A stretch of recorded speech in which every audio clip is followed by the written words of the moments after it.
नमस्कार, मैं हूं मनोज मनु। नेक्स्ट महाराष्ट्र के इस खास सेगमेंट में आपका स्वागत है, जिसमें आपको दिखाएंगे महाराष्ट्र से जुड़ी हुई कुछ बड़ी खबरें।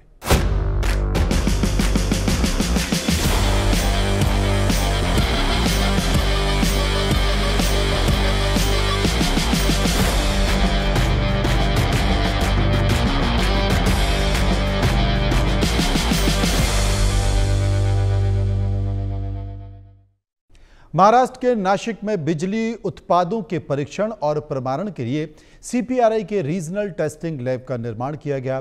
इससे राज्य की बिजली संरचना को मजबूती के साथ ऊर्जा निवेश को भी बढ़ावा मिलेगा। देखिए एक रिपोर्ट। महाराष्ट्र सरकार ने ऊर्जा क्षेत्र में बड़ी उपलब्धि हासिल की है। नासिक में सेंट्रल पावर रिसर्च इंस्टीट्यूट की रीजनल टेस्टिंग लेबोरेटरी का उद्घाटन किया गया। केंद्रीय मंत्री मनोहर लाल और मुख्यमंत्री देवेंद्र फडणवीस ने इस आधुनिक टेस्टिंग लैब का उद्घाटन किया। नासिक में सीपीआरआई के आधुनिक लैब को 200 करोड़ रुपए से अधिक की लागत से तैयार किया गया है। अब इलेक्ट्रिक उत्पादों के परीक्षण प्रमाणन की स्थानीय स्तर पर ही सुविधा उपलब्ध होगी। यापूर्वी जे काही आपलं इलेक्ट्रिक इक्विपमेंटचं क्षेत्र आहे, याच्यामध्ये ट्रान्सफॉर्मर्स असतील, स्मार्ट मीटर्स असतील, या सगळ्या गोष्टींकरता आपल्याला टेस्टिंग करता भोपाळमध्ये किंवा हैदराबादला पाठवावं लागायचं। त्याचा खर्च, त्याचा लागणारा वेळ, यामुळे याबद्दलची इकोसिस्टम जी आपल्याकडे तयार व्हायला पाहिजे ती इकोसिस्टम तयार होत नव्हती। आज हे केंद्र आल्यामुळे त्याचा आपल्याला फायदा होणार आहे। ती इकोसिस्टम आपल्याकडे निश्चितपणे ती तयार होईल। पिछले 3 सालों में 45,000 मेगावाट बिजली उत्पादन के साथ महाराष्ट्र ने ऊर्जा क्षेत्र में बड़ी छलांग लगाई है। 2035 तक ऊर्जा क्षेत्र में 2 लाख करोड़ रुपए निवेश की योजना है। सरकार का लक्ष्य 2030 तक हर साल बिजली दरों में 2% की कमी लाना है। पिछले 6 महीनों में 7 बड़ी कंपनियों के निवेश के साथ नासिक तेजी से महत्वपूर्ण औद्योगिक केंद्र बनता जा रहा है। महाराष्ट्र सरकार ने यवतमाल में किसानों को बड़ी राहत दी है। किसानों की सुविधा के लिए मुख्यमंत्री फडणवीस ने मुख्यमंत्री सौर कृषि वाहिनी योजना की शुरुआत की है। देखिए एक रिपोर्ट। किसानों को सशक्त बनाने के लिए महाराष्ट्र के मुख्यमंत्री देवेंद्र फडणवीस ने मुख्यमंत्री सौर कृषि वाहिनी योजना की शुरुआत की है। इस योजना से यवतमाल जिले में खेती के लिए 12 घंटे मुफ्त बिजली मिलेगी।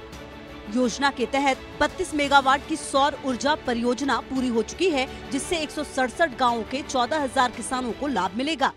14,000 शेतकऱ्यांना आता दिवसा 12 तास वीज मिळणार आहे, पण डिसेंबर 2026 पर्यंत यवतमाळ जिल्ह्यातल्या 100% शेतकऱ्यांना दिवसा 12 तास मोफत वीज ही देण्याचा निर्णय आपल्या सरकारने घेतलाय। मुख्यमंत्री फडणवीस ने यवतमाल में 335 करोड़ रुपए की लागत से तैयार सड़क, आवास, सार्वजनिक बुनियादी ढांचे समेत कई विकास कार्यों का उद्घाटन भी किया। आदि कर्मयोगी योजना के तहत 336 गाँव का चयन। इस अभियान से 54,000 आदिवासी परिवारों को लाभ मिलेगा। मुख्यमंत्री ने हाल ही में बारिश से हुए फसल और पशुधन के नुकसान के लिए फौरन मुआवजे का भी वादा किया। महाराष्ट्र सरकार ने फूड बास्केट के रूप में प्रसिद्ध अमेरिका के राज्य आयोवा से कई अहम समझौते किए हैं। ये पहली बार है जब आधुनिक कृषि तकनीक, शिक्षा, स्वास्थ्य जैसे क्षेत्रों में महाराष्ट्र और अमेरिकी राज्य के बीच कोई समझौता हुआ है। व्यापार, उद्योग और सांस्कृतिक आदान प्रदान को बढ़ावा देने के लिए महाराष्ट्र सरकार ने अमेरिकी राज्य आयोवा के साथ पहला सिस्टर स्टेट समझौता किया है।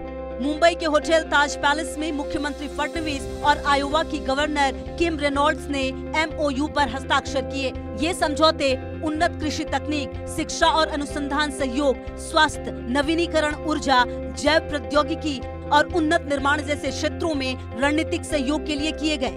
अमेरिका आणि भारतामध्ये एक ट्रेड स्टँड ऑफ तयार झाल्यासारखा आपल्याला वाटतो। अशा परिस्थितीमध्ये दोन देशांच्या दोन राज्यांनी एकत्रित येऊन अशा प्रकारे कोलॅबोरेशन करणं एक अतिशय पॉझिटिव्ह स्टेप आहे। मुख्यमंत्री फडणवीस ने जोर देकर कहा कि ये साझेदारी प्रधानमंत्री नरेंद्र मोदी के वैश्विक सहयोग के विजन के अनुरूप है और महाराष्ट्र के विकास के लिए परिवर्तनकारी संभावनाओं के द्वार खोलेगी। महाराष्ट्र के रायगढ़ वासियों का नाट्यगृह का सपना भी साकार हो रहा है। उप मुख्यमंत्री अजीत पवार ने रोहा को नए थिएटर का तोहफा दिया है। एक रिपोर्ट देखिए।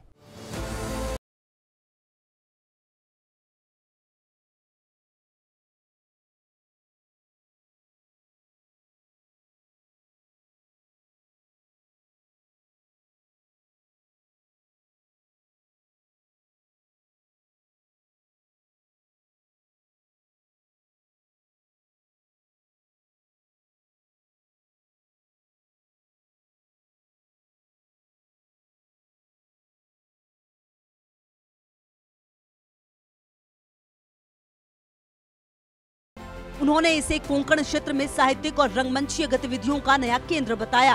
स्वतः सिरिंगच्या नावाने झालेलं आहे। खूप वर्ष हे काम रेंगाळलेलं होतं, मध्ये झालं, परंतु त्याला काही वेगवेगळ्या अडचणी आल्या।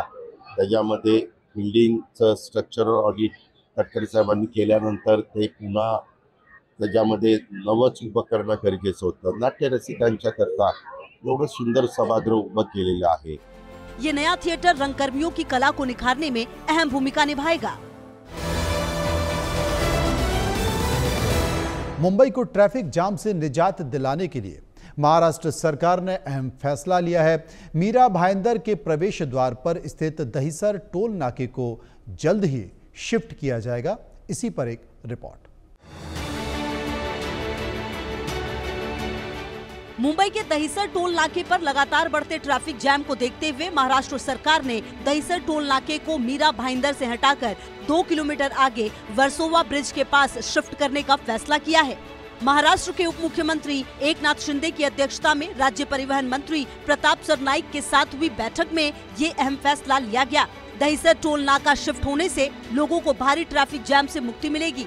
अभी काशीमीरा से दहिसर तक रोजाना जैम लगता है। शिफ्ट होने से लोगों के समय और ईंधन दोनों की बचत होगी।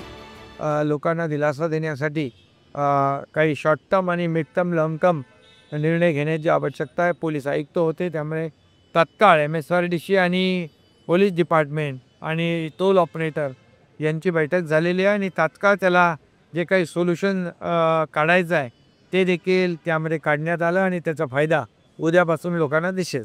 दहिसर टोल नाके को दीपावली से पहले शिफ्ट करने की योजना है। इससे मीरा भाईंदर और मुंबई के बीच यात्रा और सुलभ हो जाएगी। तो ये थी महाराष्ट्र की इस हफ्ते की कुछ बड़ी खबरें। महाराष्ट्र की ताज़ा तरीन खबरों के लिए देखते रहिए हमारी खास पेशकश नेक्स्ट महाराष्ट्र।